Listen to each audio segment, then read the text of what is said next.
Hi friends, how are you? I'm Nicole and this is Crimes with Cole.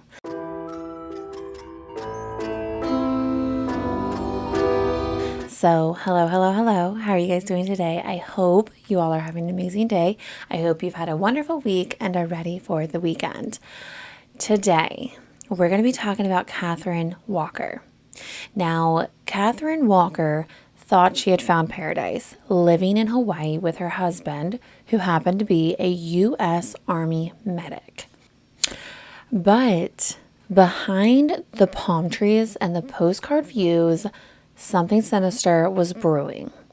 One night, paradise turned to horror. Cathy was found dead in her own home, and the truth behind her murder would expose a shocking love triangle. Cathy, better known as Cathy, was born on July 22nd, 1976 in Albany, New York.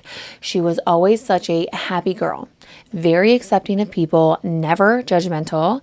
She grew up Mormon and was extremely dedicated to her faith, but she also loved hearing new ideals and listening to other people's views and opinions.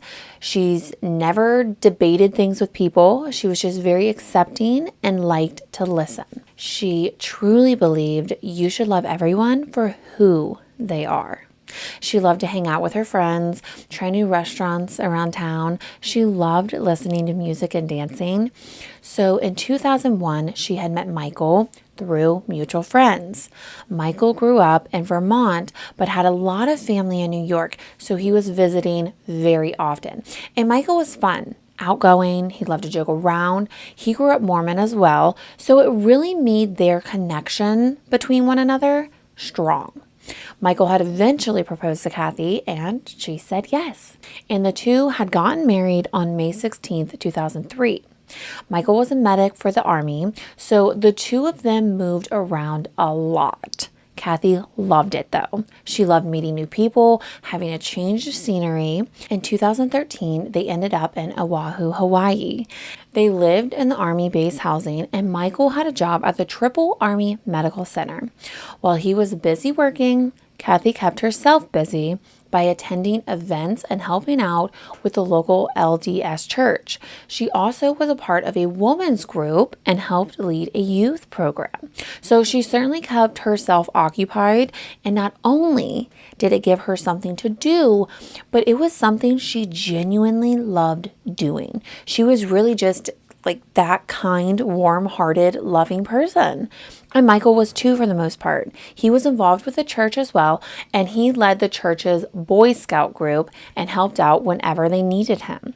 But Cathy felt something was missing. She so dearly longed for a baby, and the two of them had been trying since they had gotten married. For 10 years, the two were trying to conceive, and Cathy ended up having multiple miscarriages within that time span, which really wore on her mental health. And she was 38 years old. Her chances of naturally conceiving were starting to decrease. So the two had decided that they would try IVF after the new year. On the night of November 14th, Michael had kissed Cathy goodbye and headed off to work. He worked night shift and was scheduled to work 6 p.m. to 6 a.m. Cathy proceeded with her regular night routine, but when Michael came home in the morning at 6:30 a.m., he walked in and noticed Cathy wasn't in the bed. He noticed blood randomly all over the room, and when he turned to walk into the master bathroom, this is when he saw Cathy lying in a pool of her own blood, unresponsive. He rang 911 and told the operator that he had found his wife unresponsive, and he was trying to do CPR on her, but it wasn't working, and he needs someone fast. So at 6:50 a.m., a female officer arrives. She thought she was responding to a DUI incident, so she didn't get out of the car right away because she didn't notice anything that would indicate that there was any sort of DUI incident. A few moments later, though, she did get out, walked up to the door, and rang the doorbell numerous times. And finally, after 2 long minutes, she heard Michael hollering from inside, "I'm in here, I'm in here."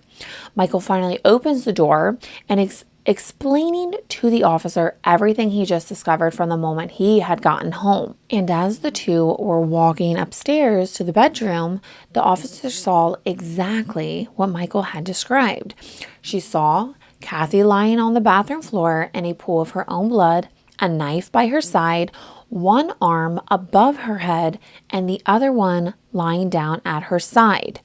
One thing the officer did notice was that Michael didn't have any blood on him for trying to give her CPR, especially given the fact that there was so much blood lying around her. But the blood around Cathy was pretty much dry by the time the officer had arrived, which indicated that Cathy probably had been dead for a couple hours at that point. And Michael was just devastated. He had lost the love of his life. He sat dazed on the couch while the police were asking him, what had happened. And he was having such a hard time responding. I think he had gone into shock at that point. It started to really sink in that Cathy was gone. And all he could say was, I don't know what to do. I don't know what to do. So officers took him outside. They thought maybe some fresh air would help him, and it did some. He was able to tell them how he and Cathy had gotten into a dumb fight about food. It wasn't anything important, but it left both of them feeling upset and uncomfortable. At this point, military investigators from the Army Criminal Investigation Division were starting to show up. Michael had started to tell them how over the years, Cathy's ability to have a child had really started to wear on her mental health. She was getting older and it was getting harder to conceive, and she wanted a big family so bad. And it really put her into a deep depression, and she had these tendencies to take her own life and had been acting really strange lately. He also said that he would catch her just staring blankly into space. She wasn't happy or smiling like she usually was. She was very distant and closed off. She just really seemed like she had hit her breaking point. But the evidence that was being gathered suggested something different. They immediately ruled out suicide because Cathy had multiple stab wounds on her body. She also had her throat slit, and while it is possible for someone to do that to themselves, the chances of them doing that to take their own life is very slim. Not to mention, there is blood everywhere. It was randomly all over the bedroom, and she had stab wounds that were in places on her body that there was no way she could have done herself. Then they had opened up Cathy's purse and discovered even more blood all over her wallet and her driver's license. So if we're going with Michael's story that Cathy did this to herself, she would have had to really injure herself enough that she was persistently bleeding in order to get blood all over her wallet that was inside of her purse. So the police just ruled that out. It didn't make sense, but based on Michael's emotional state at that moment, they thought, oh, this was a robbery gone wrong. He works night shifts. She's the wife at home alone. Perfect time to attack. But nothing was missing. Nothing from the house, nothing from her purse, her wallet. There were no broken windows or doors, no signs of forced entry. So whoever did this clearly had the intention to come to the house to attack Cathy and knew how to get in. They also noticed the knife that was lying next to Cathy's body and was the knife that was used to kill her was a knife from their knife block in the kitchen. Around 11 a.m. that same day, special agents from the Army's Criminal Investigation Division came to take Michael to their office on base for questioning. They had already confirmed that he was indeed at work and he was being very compliant with the investigation, so they weren't looking at him as a suspect. But they wanted to know who would have wanted to do this, who would have wanted to have done this to her. Michael had given them permission to search everything. His house, his car, his phone, everything. He wasn't hiding anything and wanted to cooperate so that they could find his wife's killer. They had asked who Cathy's enemies were, but she didn't have any. She was just so loving and sweet. She was kind to everyone. Like everyone loved her. So it was really hard for Michael to grasp the fact that his wife was indeed murdered and did not take her own life. And investigators explained to him the marks on her body do not match up with someone who is taking their own life. They were marks that she wouldn't have been able to make herself physically. Like your arms can only reach so far. Michael had told the police that one morning, around a month ago, he and Cathy had gone on a hike. And when they got back from their hike, they noticed their car had been broken into. Whoever had done that had taken everything of Cathy's, her purse, her wallet, any money that they had found in the car, everything worth value. After this incident, Cathy became very paranoid. She constantly was thinking that whoever had stolen their stuff was following them. Her behavior started to change because of that, and she hated being home alone at nights. So she made it a point to lock every window and every door before bed. And while this was rather an interesting story, and they learned something very important about Cathy, they didn't think this had anything to do with Cathy's murder. But knowing that Cathy locked every window and every door every night, and there was no sign of forced entry, really narrowed in and had them asking who had access to their house. The investigators started wanting to know more about Michael and Cathy's relationship. They wanted to know, had he ever cheated? Does he have a mistress? Are they really as happy as they seem to everyone around them? And they discovered that Michael had indeed had multiple affairs while with Cathy. He told them that he had been meeting people on Craigslist for sex since 2013. So for an entire year, he had been cheating on his wife. He said that he would meet up with these women from Craigslist, take them back to his house, have relations in the same bed he and his wife sleep in, which is gross. Like, at least use your car. But it wasn't just women. It was men too. Anything that he could get. Michael was a sex addict, and some of the men would pay him for it too. In fact, the Friday before Cathy's death, Michael had met up with a man that he had met online who paid him for his sexual performance. So this really started to catch the investigators' attention. But just because Michael was a secret sex addict, why would he want his wife dead? They continued to question Michael to figure it out, but Michael had requested a lawyer, and the police ignored it. They continued to question Michael about his relationship and affairs, and it was starting to visibly upset him. So at 2:39 p.m., Michael asked for a lawyer for the second time. And remember, he works night shifts. So for us non-night shift people, this is like 2:39 in the morning for us after being at work for 12 hours. Again, the police ignored his request, and one officer kept going on and on about how everyone makes mistakes, almost like they were trying to convince him to confess to this crime. The police continue on telling Michael that they don't know if he did it, but what they see is a wife found in a pool of blood with a knife, stab wounds that she could not have physically inflicted upon herself, a husband who's been cheating at least a year now, a house that is locked up and no forced entry. So who had access to the house? Who else would have wanted Cathy gone? They went on to say that Michael was giving them no explanation other than he just showed up. They truly felt it was withholding information. So after hours and hours of just repeating themselves, Michael finally caved and told them someone who might want Cathy dead. A 23-year-old woman by the name of Elisa Jackson, also known as Lisa. He said that he and Lisa had been seeing each other since September of that year. So about like 3 months, hooking up.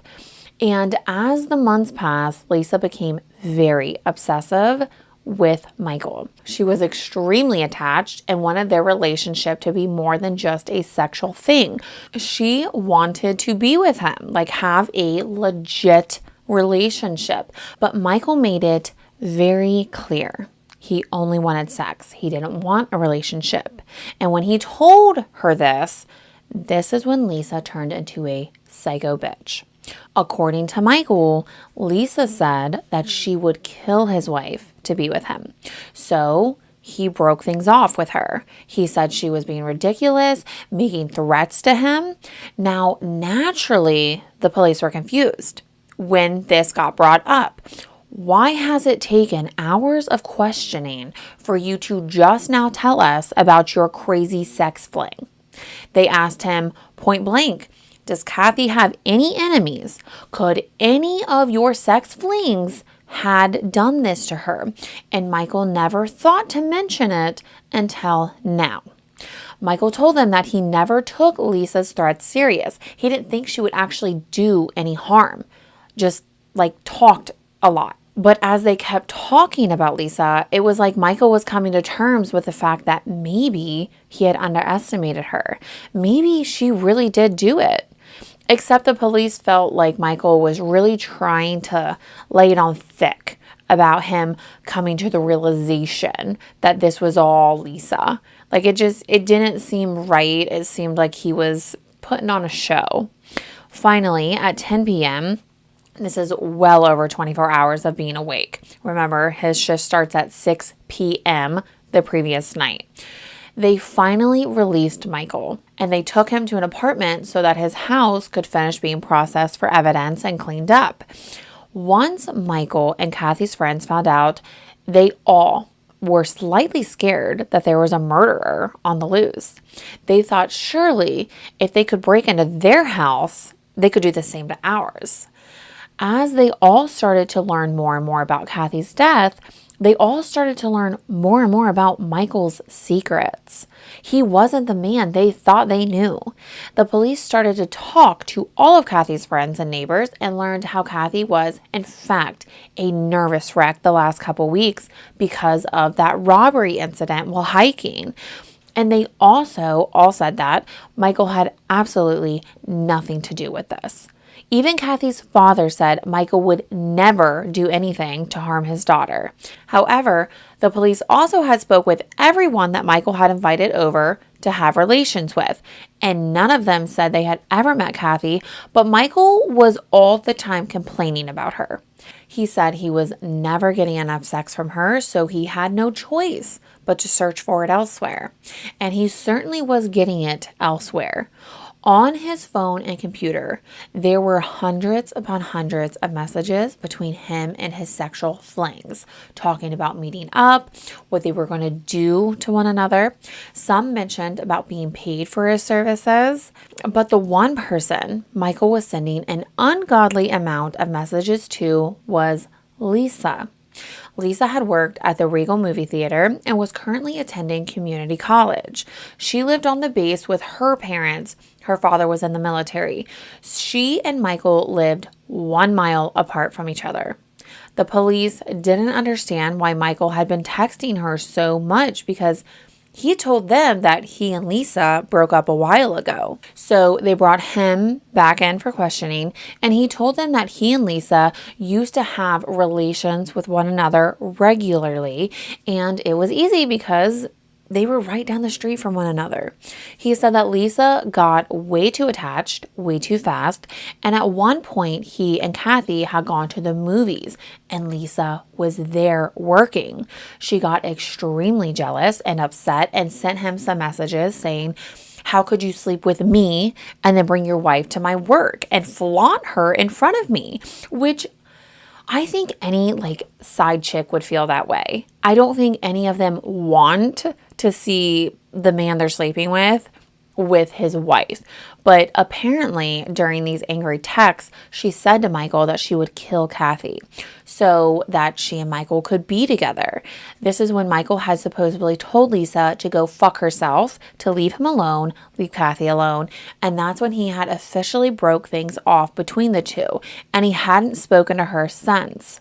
They did learn from Michael that Lisa had some mental health issues. She had schizoaffective disorder, which meant that she often hallucinated and heard voices in her head. She had supposedly lost her health insurance recently, resulting in a loss of her medication. So because she didn't have her medicine, she was hearing more and more voices in her head. And these voices were telling her to do bad things. The police, again, after learning all of this, asked Michael, why in the world didn't you bring this up right from the beginning? And Michael simply told them that he thought she was crazy, but not crazy enough to commit murder.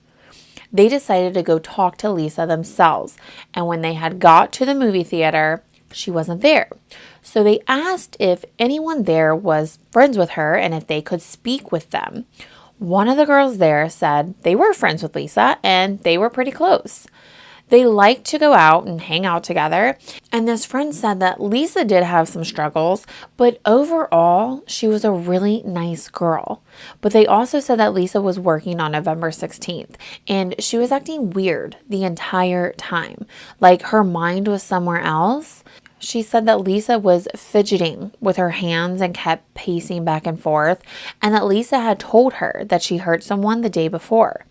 She didn't think much of it and figured maybe it was something small, like something minor. Her friend told Lisa, just forget about it. Apologize and move on. Like, we all hurt someone at some point in our lives. Just kind of learn from it and don't do it again, But Lisa kept saying things like, I did it for him, or he loves me, I know he does, or we're going to be together now. I did it for him. Now we'll be together. She actually ended up leaving work early that day on the 16th and went home. As the weeks were going by, police had finally decided to go to Lisa's house to speak with her. But when they got there, they learned that she wasn't there. In fact, she wasn't even in Hawaii. Her parents had sent her to Indiana to stay with some family because her mental health issues were really becoming a problem for her, and they thought the change of scenery would help her sort some things out and get a grip on things again. Police had obtained a search warrant for Lisa's phone records and discovered over 1,000 text messages between her and Michael. They were texting every day, from the day they met up until the day that Lisa died. And after that, Michael just quit texting her. He ghosted her. That's bizarre. The timing of that, it's just really strange.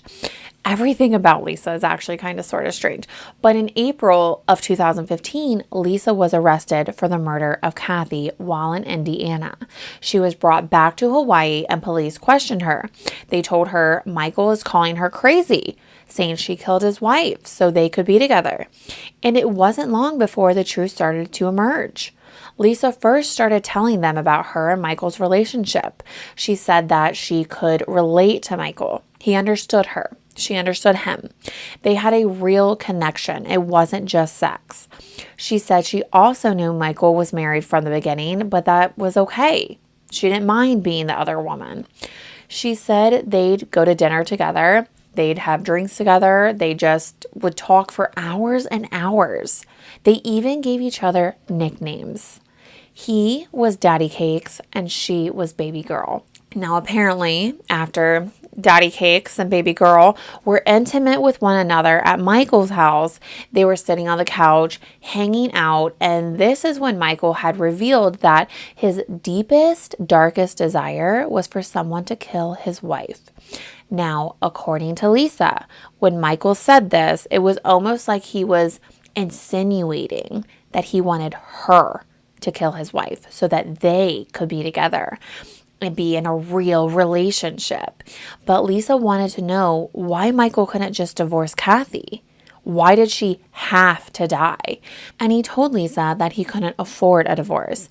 And Cathy had a $400,000 life insurance policy.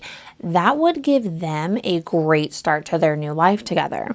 So Lisa proceeds to tell the officers that over the next couple of weeks, she and Michael came up with this plan. Michael had texted Lisa, "You have my permission, the sooner the better," just a week before Cathy's murder. That night, he sent that text. Lisa had gone to the house to execute the plan, except all the doors and windows were locked. So instead of forcing her way into the home, she just left. Michael came home that next morning to find Cathy still alive in bed.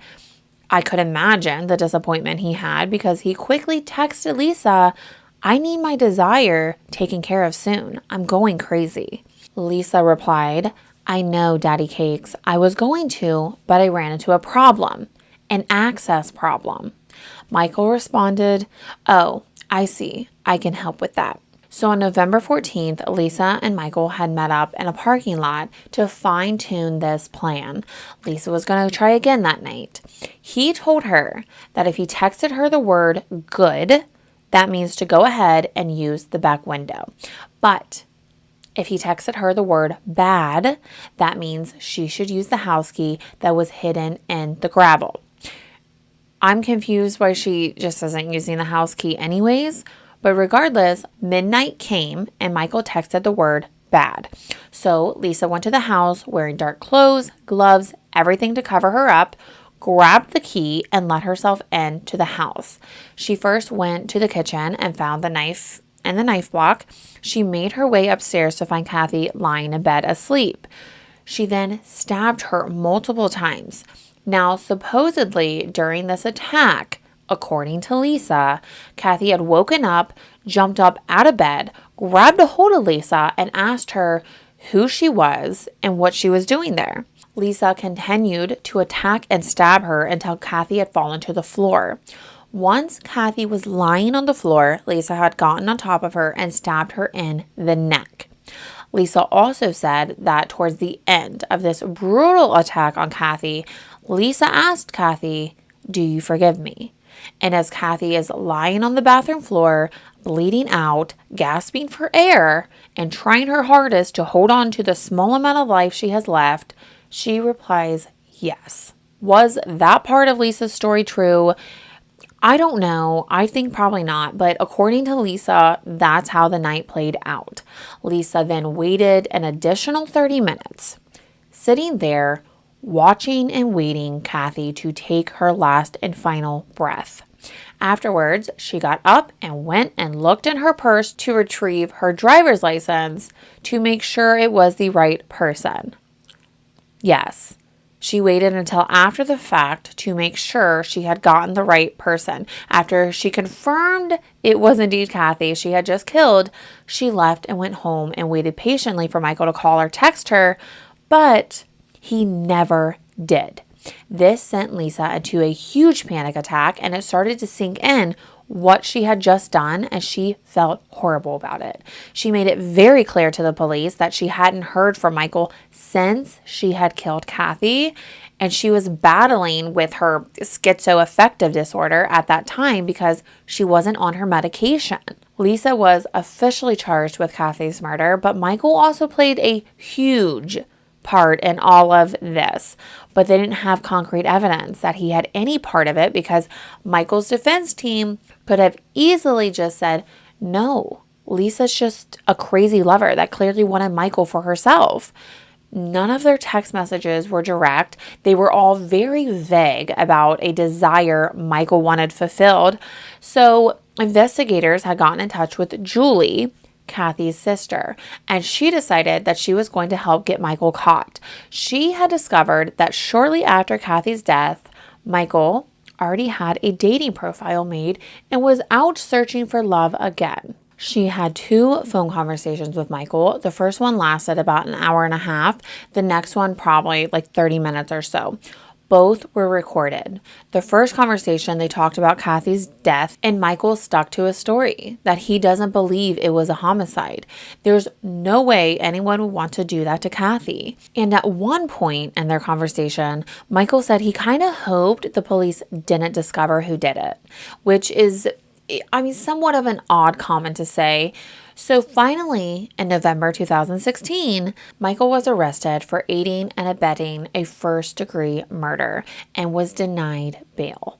While searching Michael's computer, they had discovered that he had put an ad out selling his sex services months before Cathy's death.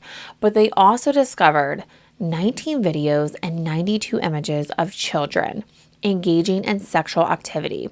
When this made its way to the news, there was actually a boy from the church's Boy Scouts group that came forward and said that Michael had assaulted him multiple times while on church retreats. His murder trial was officially set for August 2017, and his defense team wanted everything thrown out left and right. They wanted the original interview thrown out and the phone calls because, remember, he asked for an attorney twice and was ignored. The judge decided the phone calls were okay, but the interrogation had to go. Because of this, the trial was delayed until fall 2019. They continued back and forth about how some part of the interrogation video should be allowed in the trial, but 1 month before Michael's trial, he decided to take a plea deal and admitted guilt to second-degree murder. He admitted he was the one who came up with the plan to have Cathy killed. Both Lisa and Michael were sentenced in early 2020. Lisa had already agreed to a plea deal back in 2015 to first-degree murder and agreed to testify against Michael. Now, even though his trial never happened, her deal was still in place. So she was sentenced to 30 years in prison, and Michael was sentenced to 35 years. And the judge stood by this. He commented saying that Lisa would have never done that if Michael hadn't manipulated her into doing so. Promised her to be in a relationship together, but he couldn't while his wife was still here. He purposely left a key out for Lisa to have access and was calculated about his text and his alibi during this entire thing. And Lisa, although it was wrong, she was his perfect victim to carry it out. She was vulnerable and unstable mentally, and he just kept feeding her the fables from his hand, knowing she would take it. But that is all I have for today. You'll have to let me know what you think. And until next time, please remember to be safe, and I will see you then. Bye.